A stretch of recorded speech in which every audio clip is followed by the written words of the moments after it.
ቶሽ ስታይ ምን ይከተለዋል እፎይታ ይከተለዋል ይህ የዩኒቨርሱ ህግ ነው አላህ ምድር ላይ ካስቀመጣቸው ህጎች ውስጥ አንዱ ይሁን እናገኘዋለን አራተኛ ልጠይቀ ህይወት እንዳልተሳካል ይሰማሃል ስራዎች አንዱ ስራ በትገባው ሌላኛው ብትወጣው እንዳልተሳካ እየተሰማህ ነው ትዳርስ ብላ ያስከው ነገር ደስታ አጣህበታል የህይወቱ ጣውረድ ረፍት ነስተሃል ይሄ ማይለወጥ መስሎ ተስፋ መቅረጥ ውስጥ ገብተሃል አብሽር ያ አላህ ድል ቅርብ ነው ከውጥረት በኋላ ፎይታል አንድ ታሪክ ልንገራችሁ ታሪኩን ያወሩት ኢማም አጣበሪ ሸይኹል ሙፈሲሪን ታዋቂው ተራኪ የታሪክ ምሁር የሙፈሲሮች አባት ነው የሚሏቸው ኢማም አጣበሪ የሳቸው ተፍሲር የተፍሲሮች ሁሉ አባት ነው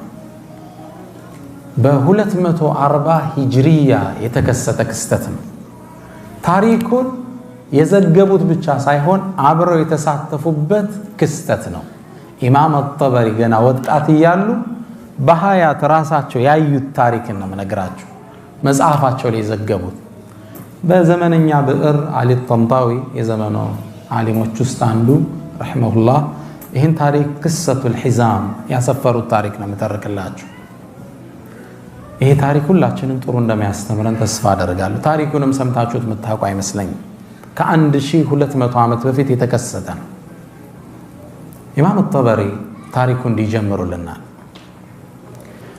ሰውየው የታሪኩ ባለቤታችን ስማቸው አቡ ግያት ይባላል አቡ ግያት ከመካ ነዋሪያኖች ውስጥ አንዱ ናቸው እድሜያቸው 86 ደርሷል እርጅና ተጫጭኗቸዋል ለ50 ዓመት ያህል በችግር ህይወትን ገፍተዋል 4 ልጆች 2 ሴት እህቶች ባለቤታቸውና የባለቤታቸው እናት አብረዋቸው ይኖራሉ 8 ሴት ልጆች እሳቸው 9ኛ 4 ልጆች 2 እህቶች የሚስት እናትና ሚስት 8 ሴቶች አቡ ግያስ አንድ ግለሰብ ለነዚህ ሁሉ 8 ሴቶች ተጠሪና ተጠያቂ ማናቸው ይህ የ86 ዓመት እድሜ ባለጸጋ ረመዳን ነበር ወሩ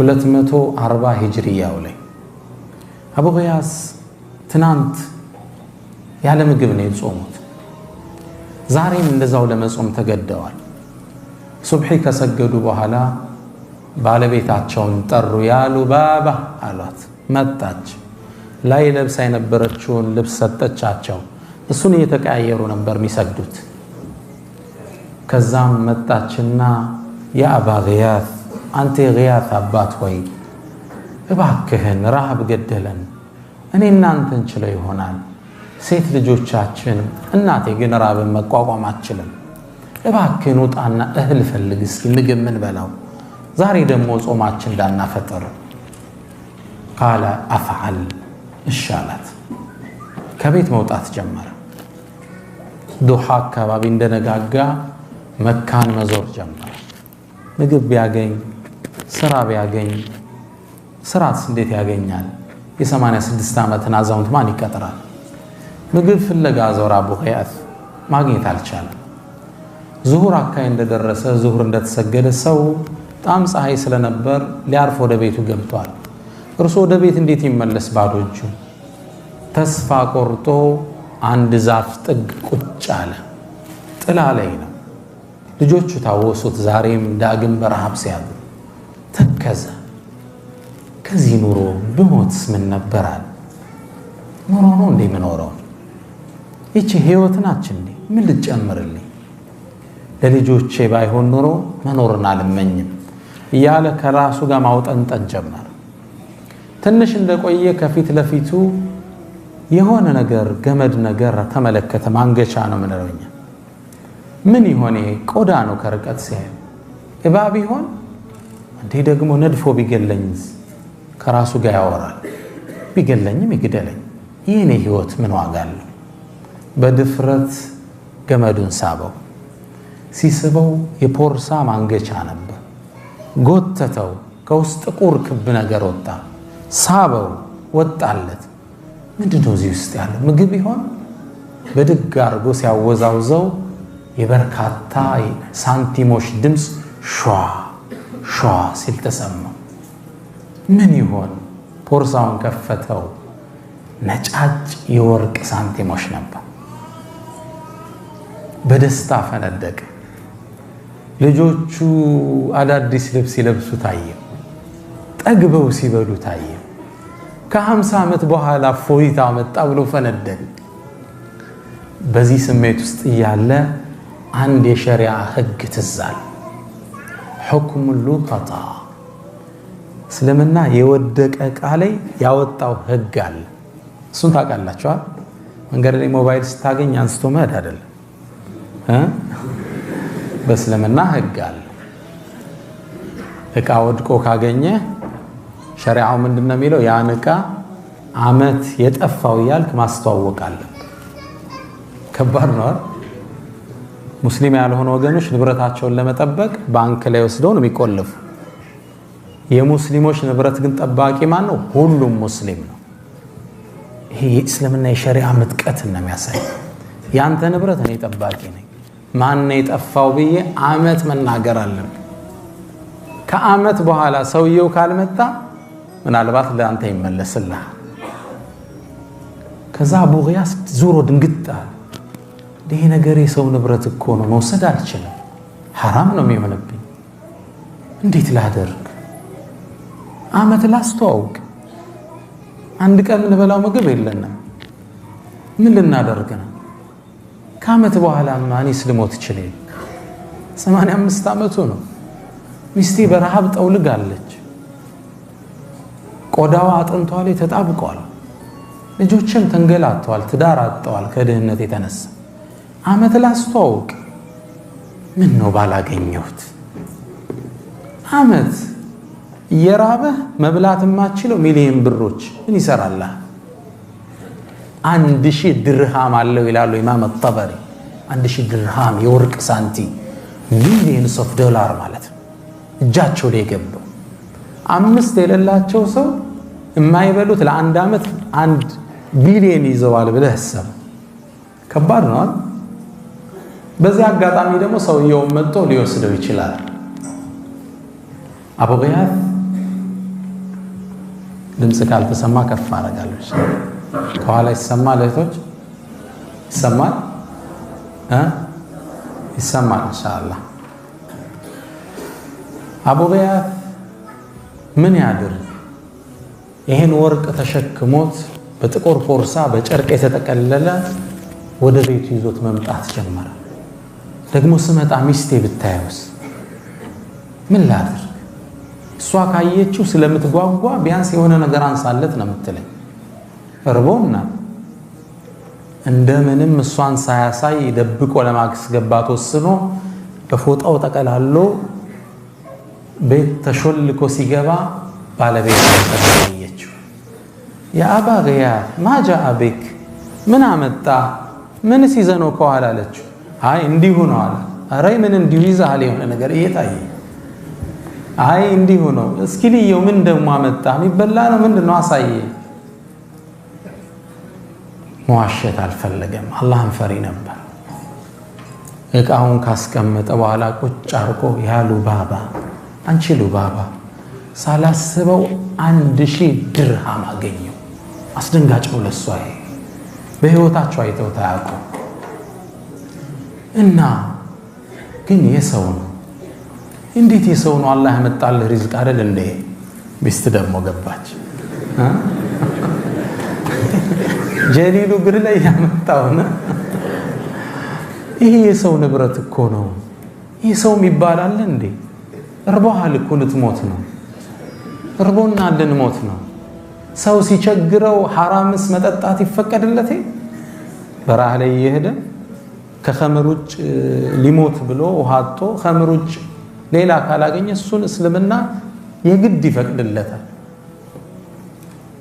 ልትሞት እኮ ነው ላንተ መሐላል እኮ ነው ይሄ እንዴ ትንሽ ዘገና አድርግና ህይወታችንን ለውጠው እንጂ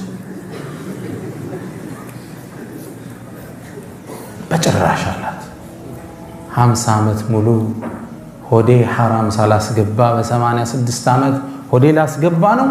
ሉባባ ጥያቄው እንዳታነሽው አለ። አይደለም ማንሳት ለልጆች ለሰው ብትናገሪ እኔና አንቺ አብረን አንኖርም።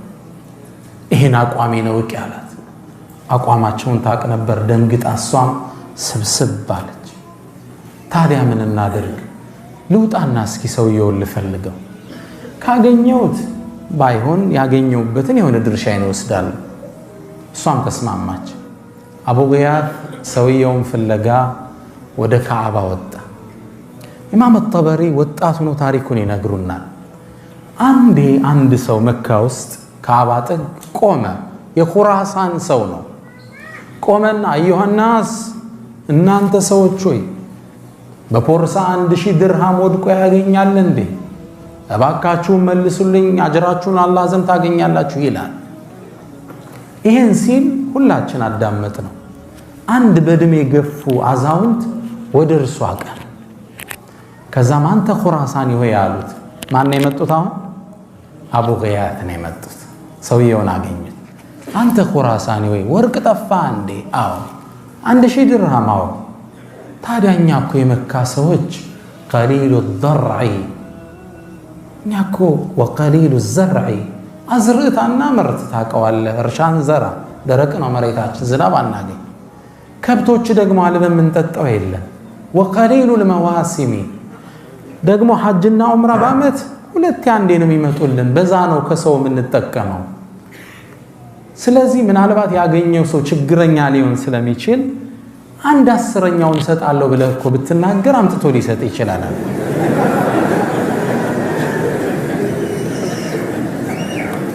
1/10ኛ ማለት 100 የወርቅ ሳንቲ ማለት ነው።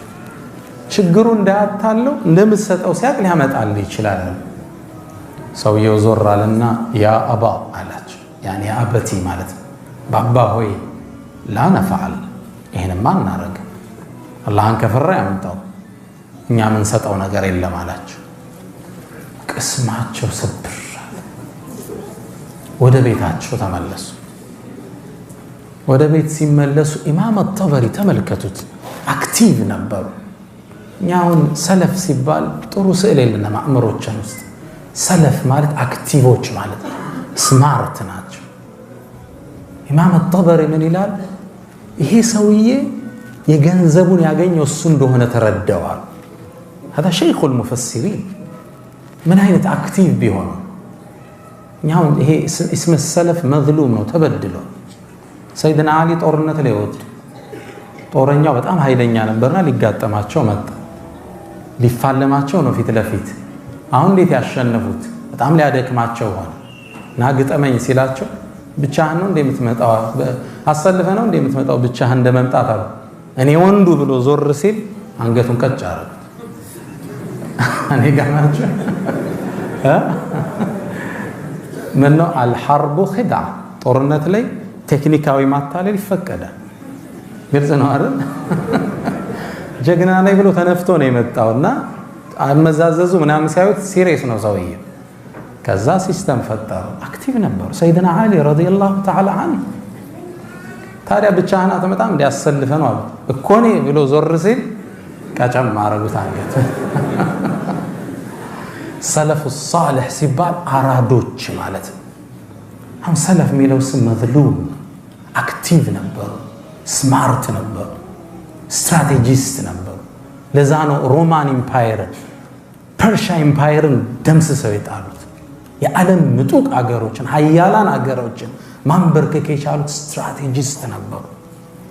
አናቱል ቂጢ ወወትበቱል አሰድ ነበር የኻሊድ የጦር ስትራቴጂ። አሁን ዓለም እያጠናው ያለ የኻሊድ የጦር ስትራቴጂ አናቱል ቂጢ ወወትበቱል አሰድ። እንደ ድመት ተረጋግተህ ታይና እንደ አንበሳ መውረር ማለት ነው። ኢማም አጠበሪ ስማርት ነበሩ። ይሄ ሰው ብሩ እንዳገኘው ጠረጠርኩ። ለራሱ እያመቻቸ ነው ብዬ አሰብኩ። ወደ ቤት ሲመለስ ለማረጋገጥ ተከተልኩት አሉ ኢማም አጠበሪ። ስከተለው ገና በሩ ጋር እንደደረሰ ያሉ ባባ እያለ ገባ ወደ ሚስቱ። እሺ ያለች። ሰውየውን አገኘው? አዎ አገኘሁት። እኮ ተስማማ ባልከው መስፈርት ባክሽ አልተስማማ ዛሬም ጾም ማደራችን ያ አቡ ገያት አለችው እነዚህ ሴት ልጆች በረሃብ ይሞቱ እንዴ እናቴ በረሃብ ትሙት እንዴ ትንሽ አንሳለት ተቸግራ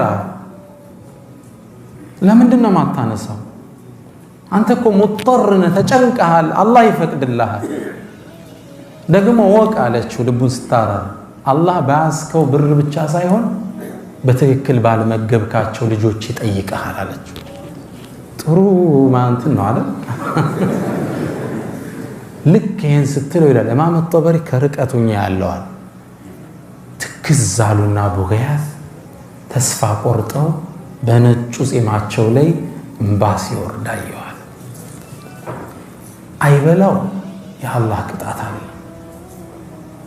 አይተው ልጆቹ በረሃብ ሊያድሩ ከዛም ስሜታቸውን ዋጥ አርገው ፊታቸው ተቀይሮ ላ ያሉ ባባ ትግስት አርጊ ሉባባ ከጭንቀት በኋላ ፎይታ ይመጣል አላህ ይተወንም ተይሉ ባባ አላት ኢማም አጠበሪ ይህን ስሰማ ተመለስኳል በሁለተኛው ቀን ያ የኹራሳን ግለሰብ አሁንም ቆሞ ይጣራል ምን ይላል አዩሃል ሁጃጅ እናንተ ሐጃጆች ሆይ 1000 ወርቅ ሳንት ያገኛል እንዴ አላህ ምንዳውን ይክፈለው እባካችሁ ስጡኝ ይላል ከዛም በሁለተኛው ቀን ይሸኽ መጡ ይላል ኢማም አጠበሪ ረዲየላሁ ተዓላ መጡና አንተ ሰው ሆይ ትናንት እኮ ነግሬ አልሰማይ ብለህ ሰው የሚበላው የለው 1000 ወርቅ ሳንቲ ስትል የት አምጥቶ ይሰጣል ትንሽ እኮ ብታረግለት አላህን ፈርቶ ይሰጥህ ነበር ምንድነው ማረግለት ባይሆን ቀደም አንድ 10ኛ ነው አሁን 100ኛ አድርግለታል 100ኛ ስንት ነው 10 የወርቅ ሳንቲም ቀደም 100 እሱም ብታረግለት ይሰጣል قال لا يا بابا አላችሁ ማይሆን እሱም ለምን እንዲ ጠንከር እንዳለው ኋላ ታሪኩ ይገባቸው ይሄንማ እኛ እናደርግ አላህ የሚፈራ ከሆነ አጥቶ ይሰጠኛል አላህ የማይፈራ ከሆነ እዛው ሰዓቱን ይቻለው አላችሁ ተስፋ ቆረጡ ወደ ቤት ተመለሱ መንገድ ላይ ወዳድቀው ባገኟቸው ቴምሮች እርሳቸውና ሴት ልጃቸውን ይዘው ጾማቸውን ፈቱ ከባድ ነው 1 ቢሊየን እጅ ላይ ተቀምጦ መካ ላይ የወደቀ ቴምር ፈልገ ማፍጠር ትልቁ ትምህርት ይሄ ነው ሐቂቃ እኛ ትንሽ ኑሮ ውስጥና ወጥብን ስራ ለመቻች ሲል ሰው ወደ ሱስ ይገባል ተስፋ ይቆርጣል ፌስቡክ ላይ ቻት ላይ ይገባል ማሃቃትን ሴት ያማልላል ይሄ ሙስሊም ባህሪ አይደለም ችግሮች ሲመጡ ያልፋል ይነጋል ከሙእሚን ተስፋው ይሄ ቀደም በቀራልን ወንድማችን አያት ላይ አለይሰ الصبح بقريب ነው የሚለው አላህ ንጋቱ ቅርብ አይደለም እንዴ እየነጋ ነው ታሪክ እየተለወጠ ነው ያችን ቴምራፍ በልተው አፈጣ በበነጋው 3ኛው ቀን ላይ ይሄ ሰውዬ ቆመናው ኹራሳኑ ተጣራ ንብረት ያገኛል እንዴ ስጡይ ብሎ ተጣራ አሁንም ይላል ኢማም አጠበሪ ነው የሚዘግበው አሁንም የሼኽ ተነሱ አቡ ገያት መጡና አንተ ሰው ሆይ ትናንት ነግሬህ እኮ ነበር 100 አልኩም ቢያል ለራሳቸው የሚደራደሩ ነው የሚመስል 10 አልኩ አልተስማማ ባይሆን 1 ወርቅ ሳንቲ ስጠውና ይመልስልህ ይሆናል በዚህኛይቱ ፍየሎች ገዝቶ ወተቱን ይጠጣል በግማሿ ደግሞ ሐጃጆችን ማጠጫቃ ገዝቶ እሷን ያከራየ ያጠጣ ክራይ ይሰበስባል 1 የወርቅ ሳንቲ ስጠዋል ሰውየው እንደሚስማማት ተጠብቃላችሁ አይደል قال لا يا بابا ይሄማ ያ አላህን ከፈራ ያምጣል ካልሆነ እዛው አላህ ይተሳሰብ አቡ ገያስ ተስፋ ቆረጡ ናበል ወደ ቤት እንሄዳሉት ምንድነው አሉ እስኪና አንተ ሳንቲ ከሆነ አለ እንደዚህ አዎን አየ አቡ ገያስ ይህን ኹራሳን እየመራ ወደ ቤት አቀና ሲያገና ኢማም አጠበሪ ምን ይላል የታሪኩን ፍጻሜ ማየት አለብኝ ብዬ ተከተልኳቸው በሩ ሲገቡ ግቢው አብሬ ገባው ልክ ወደ እንትን ጠጋ ሲሉ አብሬያቸው ጠጋልኩ ከዛ ልገባ ስል ማን አለኛ አቡ ቂያስ አይ ከመጀመሪያው ጀምሬ ታሪኩን አይቻለሁ ሼህ እንደ ፍጻሜው ልይ ብዬ ነው ናገባሉኝ እሳቸው ገባው ከደረጃው ስር ባለ ድንጋይ የተደፈነ ጥቁር ፖርሳ መዘው አወጡታል